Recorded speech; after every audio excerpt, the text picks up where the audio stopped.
Restaurant amusement park Kakkadampoyil Valamthode Malappuram. നിങ്ങളെ വിഷമം എനിക്ക് മനസ്സിലാകുന്നുണ്ട്. ഇവിടെ മാത്രമല്ല എല്ലായിടെയും കാണും. അങ്കടയിലെ LDF സ്ഥാനാർത്ഥി SDPI കാരനാണെന്നാണോ പറയുന്നത്? സ്ഥാനാർത്ഥി എന്ന് പറയുന്നത് സ്ഥാനാർത്ഥിയല്ലേ? ഞാൻ പറഞ്ഞില്ലേ നിങ്ങളെ വിഷമം എനിക്ക് മനസ്സിലാകുന്നുണ്ട്. ആ വിഷമം കൊണ്ട് നടക്കി. ഞാനിപ്പോ പറഞ്ഞതെന്താ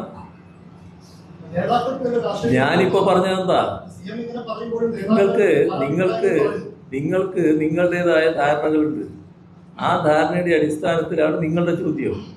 നിങ്ങൾക്ക് വേണ്ടത് ഈ UDF പ്രചരിപ്പിക്കുന്നത് പോലെ ഞങ്ങൾ ഏതെങ്കിലും കൂട്ടറുമായിട്ട് ബന്ധപ്പെടുന്നു സ്ഥാപിക്കലാണ്. ഞങ്ങളെ അതിന് കിട്ടില്ല. ഞങ്ങൾ ഇന്ന് സ്വീകരിക്കുന്ന നിലയല്ല, എത്രയോ കാലമായിട്ട് സ്വീകരിക്കുന്ന നിലയാണ്. എത്രയോ കാലമായി വർഗീയതയോട് ഉറച്ച നിലപാടാണ്. അതിൻ്റെ ഭാഗമായിട്ട് ഒരു ചാഞ്ചാട്ടവും ഞങ്ങൾക്ക് അനുഭവപ്പെടാറില്ല. എന്നാൽ അതാണോ കോൺഗ്രസ്?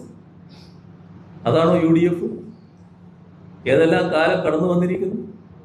ഇനി ആ ചരിത്രമൊക്കെ ഞാൻ കാണണോ? എല്ലാ പത്രസമ്മേളനങ്ങളും പറഞ്ഞുകൊണ്ടിരിക്കുന്നുണ്ടല്ലോ ഞാൻ. പണ്ട് EMSന്റെ മത്സരം തൊട്ട് തുടങ്ങാലോ. പിന്നെ AKGയുടെ മത്സരത്തിൽ കാണിച്ചില്ലേ? പിന്നെ കോലി ബി സഖ്യം വന്നില്ലേ? പിന്നെ സീറ്റ് തന്നെ അക്കൗണ്ട് തുടങ്ങാനുള്ള സൗകര്യം ഉണ്ടാക്കി കൊടുത്തില്ലേ BJPക്ക്? എല്ലാം ആരായിരുന്നു? അതെല്ലാം കോൺഗ്രസ് ചെയ്തല്ലേ ഇവിടെ.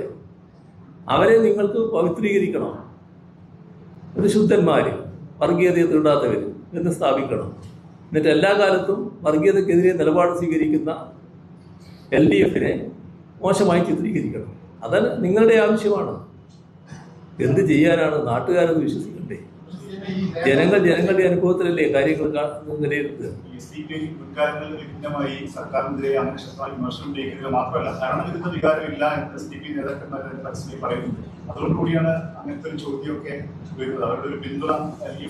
അതൊക്കെ നിങ്ങൾ അവരോട് പോയി ചോദിക്കണോ? എന്നോട് ചോദിച്ചാൽ കിട്ടില്ല. ഭരണവിരുദ്ധ വികാരം എവിടെയാണുള്ളത്?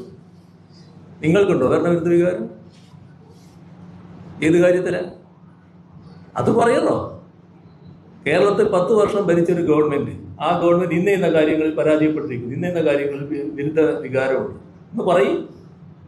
അതിനല്ലേ ഞാൻ പത്രസമ്മേളനം നടത്തുന്നത്. അത്തരം ഏതെങ്കിലും ചർച്ചയ്ക്ക് തയ്യാറാകുന്നത്? അതൊന്നും ചർച്ച ചെയ്യരുതേ എന്നല്ലേ ഈ പറയുന്ന ആൾക്കാർ ആഗ്രഹിക്കുന്നു, ഇവർ ചിന്തിക്കുന്നു. അത് ചർച്ച ചെയ്തു പോയാൽ ജനങ്ങൾക്ക് കൂടുതൽ കാര്യങ്ങൾ മനസ്സിലാക്കുമല്ലോ. അതല്ലേ വസ്തുത. എൻ്റെ പെരുമാറ്റം നന്നായി പോയേ എന്ന് പറഞ്ഞ് നാട്ടിൽ നടക്കേണ്ട കാര്യം എനിക്കില്ല. ഞാൻ ഇന്നലെ ഒന്ന് പ്രവർത്തനം നടത്തിയ ആളല്ല. നിങ്ങൾ വിലയിരുത്തിയാൽ മതി. ആയിക്കോട്ടെ, നിങ്ങൾ വിലയിരുത്തിക്കും. കഴിഞ്ഞ തവണ 2021 നിലമ്പൂരിൽ ഇടതുമുന്നണിയുടെ സ്ഥാനാർത്ഥിയാണ് സ്ഥാനാർത്ഥിയാണ്. അദ്ദേഹം ഉന്നയിക്കുന്ന ഏറ്റവും പ്രധാനപ്പെട്ട ആക്ഷേപം എന്ന് പറയുന്നത് മരുമോനിസം എന്നുള്ളതാണ്. മുഖ്യമന്ത്രിയുടെ വരുമാനം എന്ന രീതിയിൽ മുഹമ്മദ് റിയാസ് അധികാരം പാർട്ടിയിൽ സർക്കാരിൽ കാണിക്കുന്നതാണ്. ഇതിനെക്കുറിച്ച് എന്താണ് അഭിപ്രായം? അതുകൊണ്ടാണോ അയാൾ പോകേണ്ടി വന്നത്? അത് ചോദിക്കണം, അയാളോട് പോയി ചോദിക്കണം. കാരണം പറയും, നിങ്ങളുണ്ടല്ലോ എന്ത് കാര്യവും പറയാനുള്ള നാക്ക്, എല്ലില്ലാത്ത നാക്കുണ്ടല്ലോ, അതിന് പറ്റുന്ന ഒരാളാണ് അയാൾ.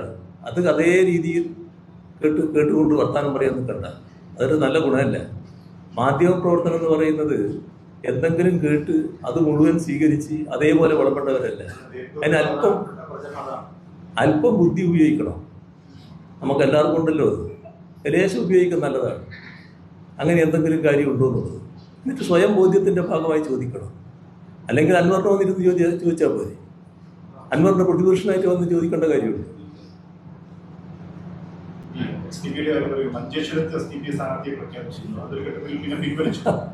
ഇയാൾക്ക് വേറെ എന്തോ സൂക്കേടാണ് കേട്ടോ. ഇനി അത് ഞാൻ മറുപടി പറഞ്ഞിട്ട് കാര്യമില്ല. വേറെ എന്തോ അജണ്ടയും കൊണ്ട് വന്നിരിക്കുക. ഏതോ ഒരു ഞാൻ സാധാരണ അങ്ങനെ ചോദിക്കില്ല, പക്ഷെ എന്തോ പ്രത്യേക അജണ്ടയായിട്ട് വന്നാണെങ്കിൽ അതൊക്കെ മാറ്റി വെച്ചാൽ മതി കേട്ടോ. ഈ പത്രസമ്മേളനം തന്നെ അലങ്കോലപ്പെടുത്തണം എന്നുള്ള ഉദ്ദേശം നിങ്ങൾക്കുണ്ടോ? അങ്ങനെ ഒരു രീതിയിലല്ല വേണ്ടത്.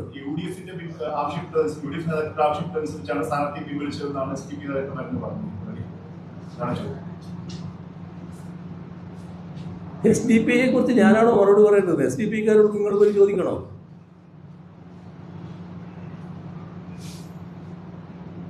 അപ്പോൾ നമുക്ക് അവസാനിപ്പിക്കാം. ഉയരങ്ങളിൽ രാപ്പാർക്കാം, കണ്ണുകളിൽ കുളിർമിയേകും കാഴ്ചകളുടെ ആനന്ദവിസ്മയമൊരുക്കി റോക്ക്വെൽ മൗണ്ടൻ റിട്രീറ്റ്. സമുദ്രനിരപ്പിൽ നിന്ന് 3000 അടി ഉയരത്തിൽ ഊട്ടിയും കൊടൈക്കനാലും നൽകുന്ന കുളിർമയും സൗന്ദര്യവും കക്കാടംപൊയിൽ റോക്ക്വെൽ നിങ്ങൾക്ക് സമ്മാനിക്കും. കലാത്മകമായി സജ്ജീകരിച്ച 8 ഹട്ടുകളും പ്രത്യേകം സജ്ജമാക്കിയ swimming pool, children's play area, restaurant സൗകര്യം എല്ലാം കൊണ്ടും നിങ്ങളുടെ ഫാമിലിക്കൊപ്പം ആനന്ദവേളകൾ ആഘോഷമാക്കാം. Rockwell mountain retreat, Kakkadampoyil, Nayadampoyil.